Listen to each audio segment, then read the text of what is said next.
Right, let's talk about China, and let's talk about cryptocurrencies. On the very last day of May, specifically May 31st, 2025, China decided it had had quite enough of the whole crypto circus. They didn't just introduce a few new rules or wag a disapproving finger, oh no, they brought down the hammer. China announced a full, comprehensive, no messing about ban on all cryptocurrency activities within its borders. Yes, you heard that correctly, all of them. This wasn't a gentle nudge. It was more like a giant digital eviction notice for Bitcoin, Ethereum, and all their friends. The party, it seems, is well and truly over for crypto in mainland China. So, when China says all activities, what exactly do they mean? Well, they mean pretty much everything you can think of doing with crypto. Fancy trading some Bitcoin or Ethereum? Nope, that's banned. How about using those powerful computers to mine new coins? Also banned. And here's the real clincher, the part that shows they're serious. Even just owning cryptocurrencies as an individual citizen is now against the rules. So, if you were in China and had a little digital nest egg tucked away in a crypto wallet, that's suddenly a very big problem. They've essentially slammed the door shut on the entire world of decentralized digital assets. And what was the immediate reaction from the rest of the world? Well, it was rather dramatic, as you might expect. Global crypto markets, which are famously a bit jumpy at the best of times, heard the news from China and collectively reached for the smelling salts. Then they proceeded to crash. The price of Bitcoin? It took a spectacular nosedive. Ethereum? It followed suit, tumbling downwards like a sack of digital potatoes.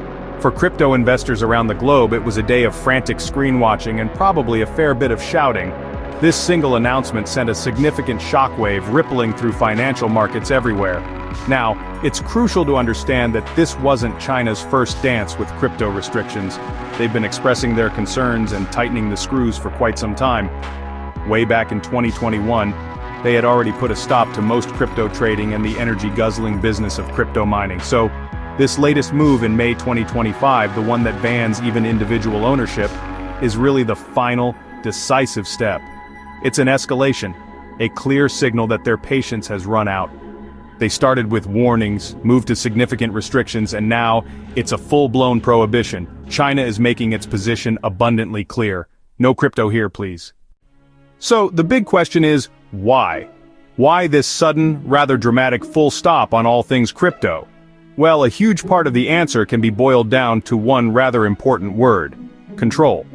The Chinese government, as you might know, prefers to have a very firm hand on the tiller, especially when it comes to the nation's finances.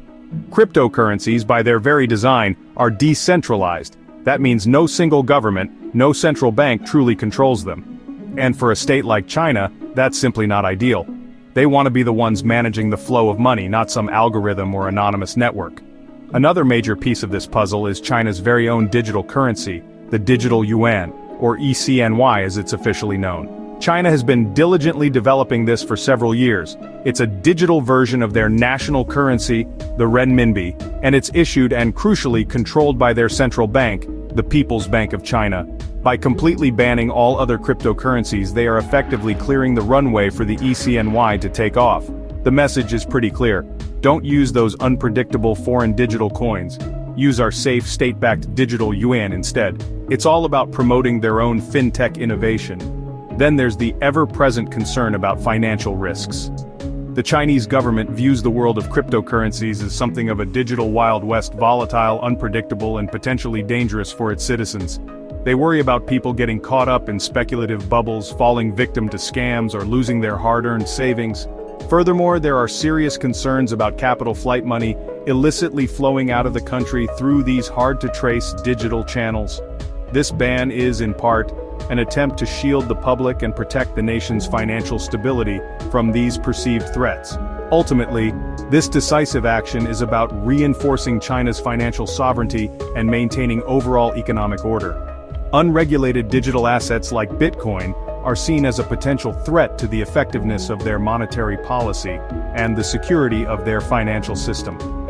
By eliminating these alternatives, the government aims to curb excessive speculation, prevent illicit financial dealings, and ensure that their vision for China's economic future, one where the state plays the central role in finance, can be realized. This isn't just a tech policy, it's a core component of their national economic strategy. As we've touched upon, the moment China made its comprehensive crypto ban official, financial markets around the world certainly felt the impact. The prices of major cryptocurrencies like Bitcoin and Ethereum didn't just dip a little, they experienced a significant and rapid decline. It was a stark reminder of the jitters that can spread when a major economic power makes such a definitive move. Imagine a global interconnected web, and China just snipped a very large strand. The tremors were felt far and wide, causing considerable distress for investors and highlighting China's continued influence, even in markets it is actively trying to suppress. However, the reaction wasn't universally one of doom and gloom for the future of crypto, especially when viewed from different geopolitical perspectives. Over in the United States, for example, some prominent figures took a rather different view. US Vice President J.D. Vance, speaking at a Bitcoin conference around the time of the ban, offered a fascinating counterpoint. He suggested that China's aversion to Bitcoin could actually be a reason for the US to embrace it. His logic was quite straightforward. If America's biggest strategic competitor sees Bitcoin as a threat, then perhaps the US should consider it a strategic asset. And this sentiment from Vice President Vance wasn't emerging from a vacuum.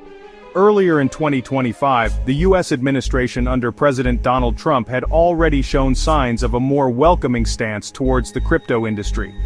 In a notable move back in March 2025, President Trump issued an executive order to establish a strategic Bitcoin reserve, utilizing tokens already in the possession of the US government.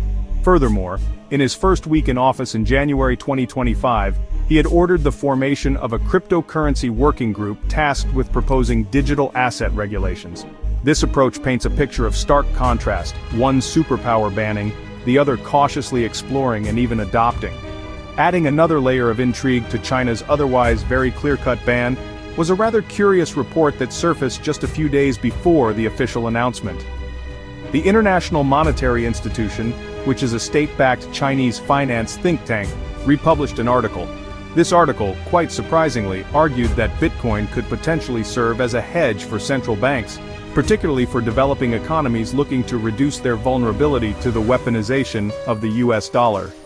Now, the IMI isn't a policy-making body, but its willingness to highlight such a view was, at the very least, food for thought, hinting at complex internal debates or considerations. So what does this all mean for the grand unfolding story of digital money? Well, for starters, China has unequivocally drawn its line in the digital sand. It's a very bold, very clear line. They are officially out of the global decentralized cryptocurrency game, at least for the foreseeable future. Instead, their focus is entirely on their own state-controlled digital currency, the ECNY. For China, the path forward for digital money is one managed and issued by the state.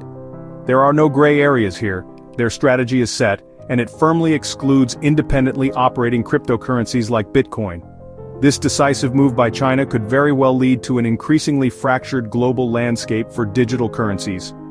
We might see a world where different nations take fundamentally different paths. On one side, you'll have countries like China, imposing strict controls or outright prohibitions, preferring digital money that they can fully oversee.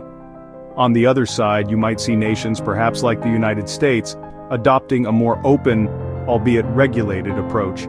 It's like some countries are building carefully curated, walled gardens for their digital finance, while others might opt for a more open and perhaps wilder park. This divergence in policy could also significantly influence where innovation in the crypto space happens next. If China, once a major hub for crypto mining and trading, is now effectively closed for business, then the talent, investment, and groundbreaking ideas might increasingly flow to more welcoming jurisdictions. We are already seeing positive movements in other parts of Asia, for instance, with Sony Bank in Japan announcing a new Web3-focused subsidiary in June 2025. Countries that foster innovation through sensible regulation rather than outright bans could become the new epicenters of the evolving digital asset industry. Ultimately, the future of digital money feels a bit like an unwritten chapter in a rapidly evolving book. Will China's model of a state-controlled central bank digital currency become the dominant template that many other nations choose to follow? Or will decentralized cryptocurrencies continue to innovate, find new use cases, and prove their long-term value in other parts of the globe? It's a massive global experiment playing out before our very eyes. What is absolutely certain is that China's 2025 crypto ban is a landmark event, one that will undoubtedly shape the narrative and trajectory of money for many years to come.